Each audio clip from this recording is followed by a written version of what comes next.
Bonjour à tous. Première chose, je suis vraiment désolée de mettre autant de temps à sortir des vidéos, c'est que j'étais pas très motivée pour tourner ces derniers mois, j'ai pas fait grand chose, je suis restée à Moscou, etc.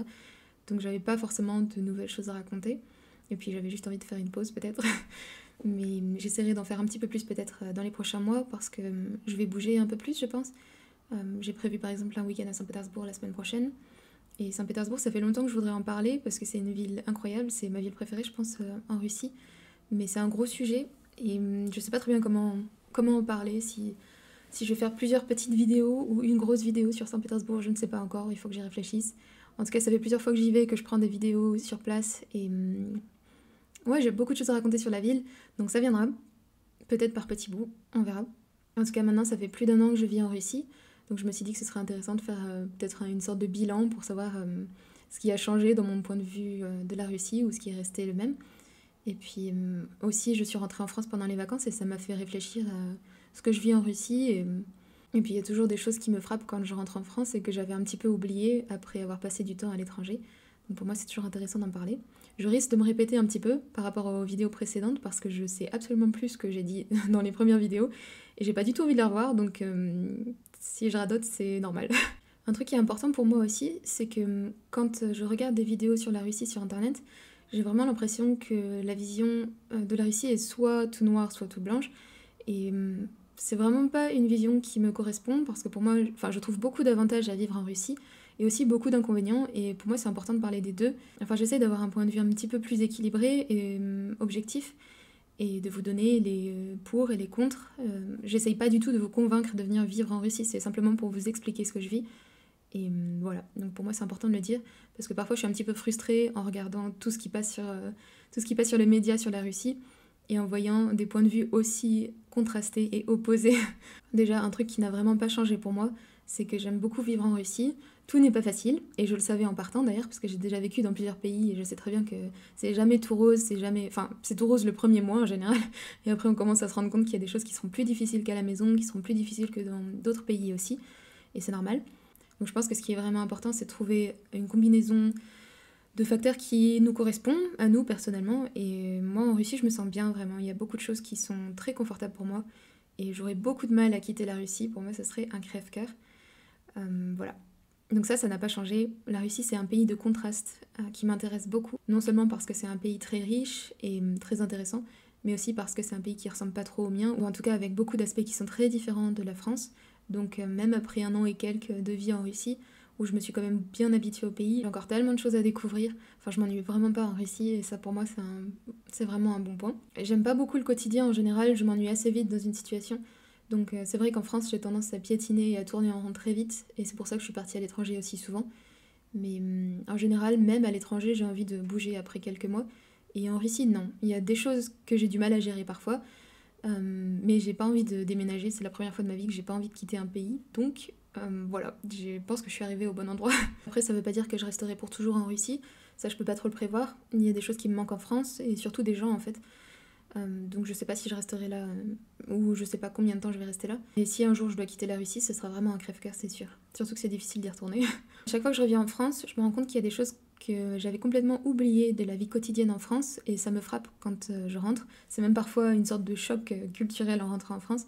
Surtout que je passe par Paris à chaque fois, et c'est pas une ville que j'apprécie énormément. Enfin, je veux dire, il y a beaucoup d'endroits dans Paris qui sont incroyables, magnifiques. C'est une très belle ville. Mais quand on rentre de voyage, qu'on est bien fatigué, qu'on a une grosse valise, etc., et qu'il faut traverser Charles de Gaulle, revenir avec le RER, en centre-ville, etc., trouver son train, c'est un cauchemar pour moi à chaque fois. Je perds une tonne d'énergie parce que c'est une ville où c'est pas facile de se déplacer. Donc, par exemple, je suis rentrée de France il y a quelques jours, et j'ai voulu... je sais plus d'où est-ce que je partais.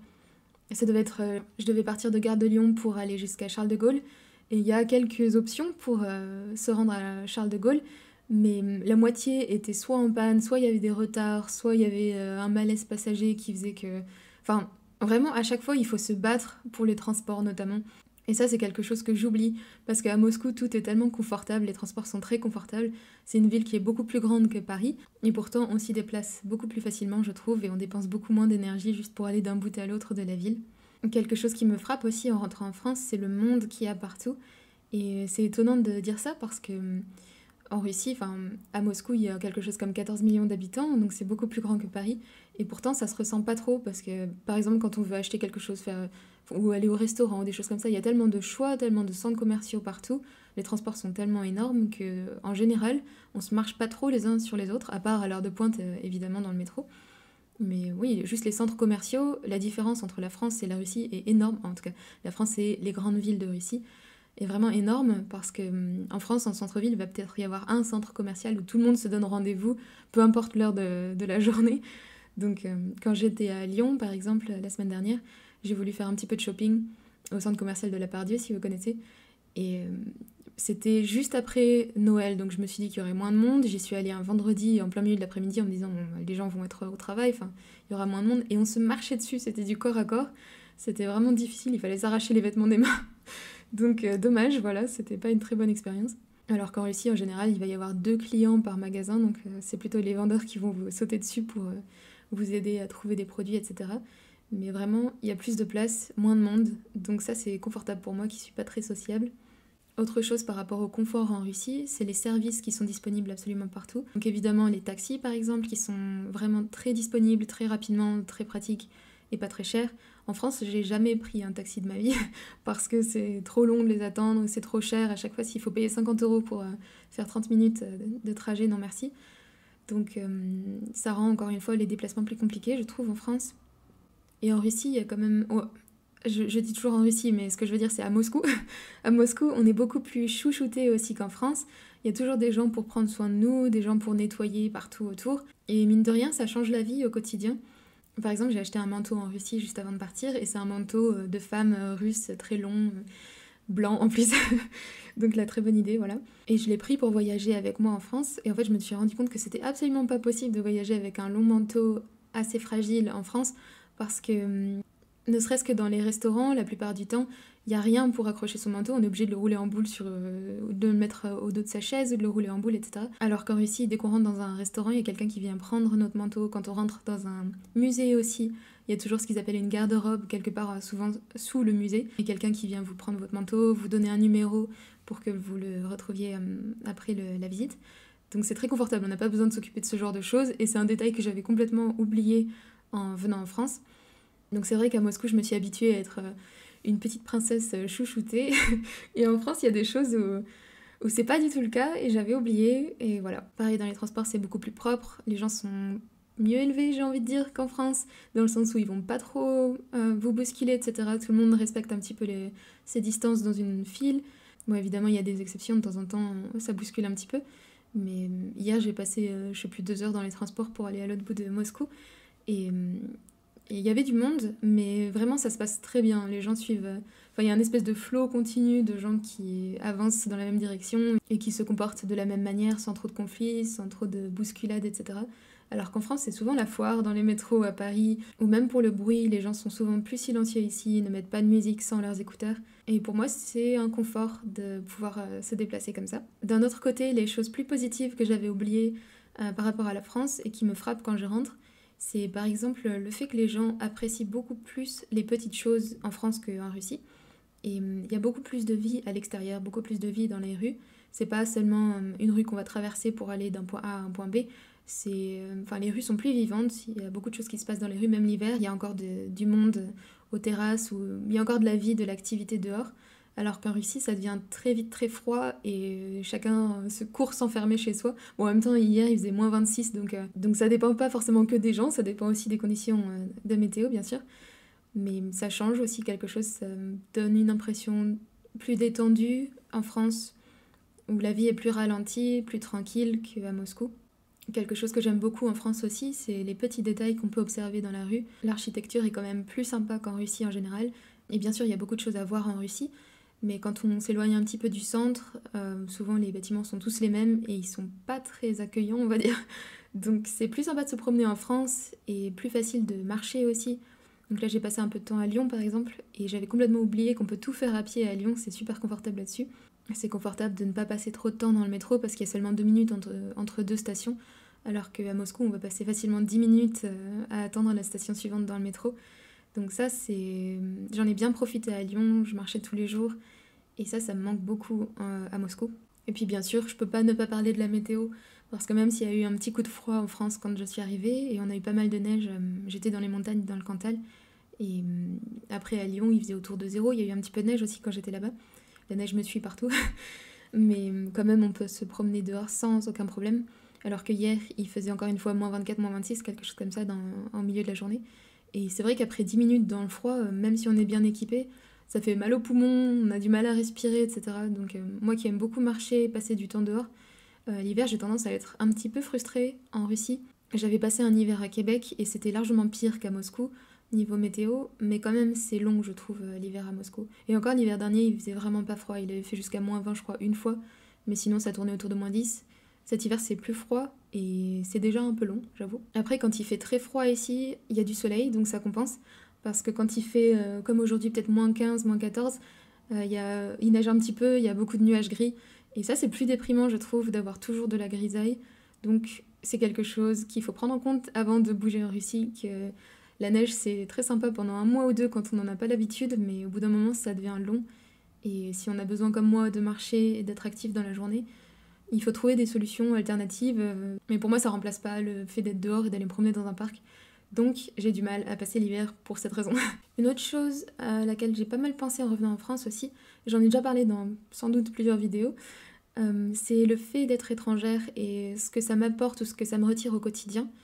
Donc moi je sais que j'ai toujours aimé la sensation d'être étrangère dans un pays parce que ça me donne beaucoup d'excuses de ne pas être comme tout le monde, et je me permets en fait peut-être plus d'être moi-même à l'étranger qu'en France, parce qu'en France c'est attendu de moi que je me comporte comme tout le monde vu que je suis française, j'ai pas d'excuses, alors qu'à l'étranger si je me comporte pas comme tout le monde c'est normal, c'est que je suis étrangère, c'est un peu attendu en fait, surtout en Russie où il y a très peu de Français et ils savent pas comment les Français se comportent. Donc je peux me permettre vraiment d'être moi-même et de faire ce que je veux. Et c'est un soulagement au quotidien. Et en même temps, comme je l'ai déjà dit dans une autre vidéo, je sais plus laquelle, c'est un peu pesant aussi parfois, surtout en Russie, d'être d'abord considérée comme la française et ensuite comme moi en fait en tant que personne. Et c'est beaucoup plus marqué en Russie que dans les autres pays où j'ai vécu, comme le Québec ou l'Allemagne, où ils ont l'habitude d'avoir des Français partout. En Russie, il n'y a pas beaucoup de Français. Je connais pas d'autres Françaises seules qui aient déménagé en Russie. J'en ai pas encore rencontré. Donc les gens me voient d'abord comme une sorte d'alien et parfois, enfin, dans un sens c'est un avantage parce que du coup les gens sont intéressés, ils sont ravis de venir vers moi, de me poser des questions, etc. Et parfois c'est fatigant quand même. Par exemple, par exemple hier j'avais acheté un truc sur Avito, sur l'équivalent de Le Bon Coin peut-être en Russie, et je suis allée le chercher à l'autre bout de la ville, chez quelqu'un. Et donc on a un petit peu discuté, j'ai expliqué que j'étais française, etc. Et très souvent, en fait, les gens me croient pas trop. À la base, j'ai dû plusieurs fois quand même montrer mon passeport pour prouver que j'étais vraiment française parce que les gens me croient pas. Et je dois me justifier d'être ici. J'ai même l'impression d'être un petit peu suspecte en fait parfois parce que c'est tellement inattendu pour les gens. Enfin, ils s'y attendent tellement pas que vraiment au début ils ont du mal à comprendre ce que je fais là et ils me regardent comme si je descendais de la lune. Donc, euh, donc c'est marrant, mais en même temps, c'est quand ça se répète trop souvent, c'est fatigant. J'aimerais bien me fondre dans la masse un peu plus parfois. Donc ça, c'est quelque chose qui n'a pas changé en un an. J'attire toujours autant l'attention quand je raconte ce que je fais là, etc. Et voilà, c'est pas toujours désagréable et c'est pas toujours agréable non plus. Un bilan qu'il faut vraiment que je fasse et que j'ai pas envie de faire, c'est le bilan sur la langue russe. Après un an passé en Russie, je n'ai pas progressé, ou en tout cas vraiment pas beaucoup. Après, je peux très bien me débrouiller en russe sans problème, avoir des conversations, etc. Je comprends bien les gens, mais je suis pas à l'aise. Enfin, en fait, en anglais, pour moi, c'est quasiment la même chose que de parler en français. Et en russe, je suis très très très loin encore de ce niveau, donc c'est très frustrant pour moi. Après, je suis assez perfectionniste, donc pour l'instant, je peux vraiment pas dire que je parle russe, même si en théorie, oui, je parle russe, je peux me débrouiller, je peux communiquer avec les gens, mais je suis pas à l'aise, j'ai l'impression d'être stupide quand je parle russe, et j'aime pas ça. Donc là-dessus, je suis pas très fière de moi, j'avoue. Quelque chose que j'ai remarqué aussi entre la France et la Russie, c'est la façon dont on interagit avec les gens et les compliments notamment. J'ai remarqué qu'en Russie, les gens se font beaucoup plus de compliments et me font beaucoup plus de compliments qu'en France, où on est assez réservé, assez pudique avec ça. Et c'est drôle en fait, parce que de façon générale, les Russes sont plus réservés, mais ils font beaucoup de compliments. Et moi, j'ai beaucoup de mal à en faire. Après, ça dépend peut-être du milieu ou des amis dont on s'entoure, etc. en France, donc c'est peut-être assez spécifique à mon cas. Mais parmi mes amis et parmi ma famille, qui sont quand même très différents, j'ai remarqué qu'on ne fait pas de compliments. ou alors qu'on fait des compliments qui sont un peu cachés. Je peux donner un exemple en particulier. La semaine dernière, j'ai une amie, enfin on était en train de discuter de l'attention qu'on peut recevoir dans la rue de personnes étrangères, enfin random, et mon amie m'a dit «Ah oui, mais c'est ça de pas être trop moche». Et ça m'a fait rire parce qu'en Russie, personne n'aurait dit ça. En Russie, en général, les gens payent des compliments de façon, enfin, font des compliments de façon très directe. Donc, s'ils veulent vous complimenter sur votre apparence, ils vont dire directement «Oh, tu es très jolie», etc. En France, non, j'ai jamais entendu ça. Et c'est assez drôle parce que du coup, ma confiance en moi en France et en Russie est assez différente. Et je pense que j'ai gagné en confiance en moi en Russie, au final, en me prenant autant de compliments. Ce qui est assez drôle parce que j'avais tellement entendu parler de la beauté des femmes russes, etc., avant d'arriver, que je me suis dit que j'allais être le vilain petit canard français en arrivant. Et au final, non, en fait, il y a vraiment un culte de la femme en Russie, dans le sens où c'est attendu que leur beauté soit vantée, appréciée, les gens font vraiment attention à ça, alors qu'en France, pas trop, en fait, on y fait beaucoup moins attention, je pense. Et ça, j'en ai déjà parlé, les femmes russes sont beaucoup plus dans la séduction, etc. J'ai vraiment l'impression en Russie d'être une espèce de gamine pas du tout féminine par rapport aux femmes russes autour de moi. Et en France, non, c'est complètement différent. Les femmes sont peut-être plus immatures en un sens, peut-être moins féminines, mais en même temps, elles vivent leur vie vraiment plus pour elles, je pense, qu'en Russie. Donc ouais, il y a des choses que j'apprécie des deux côtés, en fait. Après, un truc qui me pèse un petit peu au bout d'1 an en Russie, c'est la pression qui est mise sur les femmes pour avoir une famille très tôt. Et moi, je suis dans la tranche d'âge qui est sous pression. Et pourtant, je suis pas russe, j'ai pas de famille ici, vraiment, j'ai aucun membre de ma famille qui est russe. Donc je suis absolument toute seule ici en Russie. Et les gens me font quand même des remarques là-dessus et me disent de me dépêcher un petit peu de me marier et d'avoir des enfants. Et au début, c'était drôle parce que c'est complètement étranger à mon expérience précédente. Je veux dire que les gens me fassent des remarques aussi ouvertes que ça sur le sujet. Mais en fait, je finis par me laisser influencer par ces remarques répétées et ça finit par me tourner dans la tête aussi. Donc voilà, ça c'est un peu pénible. Surtout en ce moment, j'ai remarqué, j'avais dit que je parlerais pas de politique, donc je vais essayer de limiter ça, mais j'ai remarqué que quand même dans les médias russes en ce moment, on met vraiment l'accent là-dessus. Parce que comme il y a une guerre qui est en train de se passer, il faut remplacer un petit peu la population qui est perdue. Et c'est vrai qu'on en parle énormément, on encourage les jeunes femmes à se consacrer beaucoup plus à leur famille, enfin à une famille potentielle qu'à leur vie personnelle. Et jusqu'à un certain point, je suis d'accord avec cette vision des choses, que les femmes, la plupart des femmes, la majorité des femmes est plus heureuse, je pense, avec une famille et des enfants que toute seule avec 3 chats. Mais conseiller aux jeunes femmes de se marier, d'avoir des enfants à 20 ans, pour moi, c'est pas une bonne idée. Surtout vu le taux de divorce qu'ils ont en Russie, je pense pas que ce soit une bonne chose d'encourager ça. Parce que, parce qu'à 20 ans, on sait pas du tout ce qu'on veut et on n'est pas prêt à élever des enfants, je pense. Et aussi parce que c'est sacrifier toute la vie future de ces jeunes femmes parce qu'elles peuvent pas faire d'études, etc. Donc peut-être que ça correspond à une petite partie de la population de femmes de vraiment juste se concentrer sur leur famille, sur leurs enfants. Mais pour moi, c'est très important que les femmes soient éduquées et j'aime pas beaucoup le discours que je vois partout en ce moment en Russie où vraiment on met beaucoup de pression sur les jeunes femmes pour oublier leurs ambitions, ne pas faire d'études et juste avoir des enfants. Ça pour moi c'est un gros retour en arrière, donc voilà, c'est pesant. Donc voilà, le bilan en gros c'est que j'adore toujours la Russie, je suis toujours super heureuse d'être ici, j'ai encore un milliard de choses à découvrir et j'ai bien l'intention de profiter de mon séjour ici. Je pense que je vais pas revenir en France avant octobre ou septembre peut-être parce qu'avec les JO, j'ai aucune envie de repasser par Paris, déjà que d'habitude c'est une galère totale. Donc avec les JO en plus, non merci.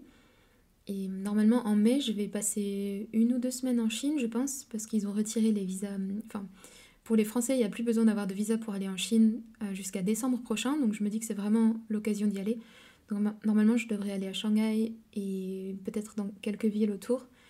Et j'ai vraiment hâte. J'ai un petit peu peur parce que je sais pas grand chose sur la Chine, je parle absolument pas chinois et je sais que l'anglais c'est pas forcément leur point fort non plus. Mais j'ai vraiment envie de découvrir ce pays, au moins un petit peu, d'avoir une idée. Donc voilà, ça fait longtemps que j'y réfléchis et je pense que je vais y aller en mai.